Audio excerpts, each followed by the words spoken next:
This is a video on how to install a Kinggeri roof rack on a 2023 Rav4 Prime. Here are the parts.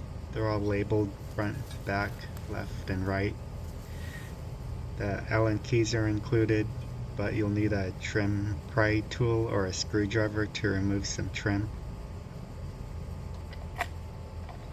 First, use the key to separate the covers from each base. Next, attach the bars to the bases. Leave the screws loose so you can adjust the width later.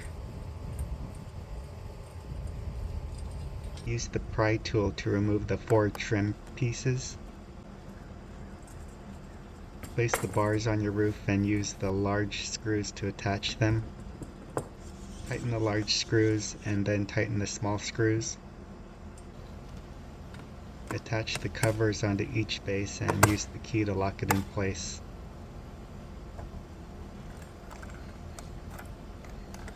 And we're done.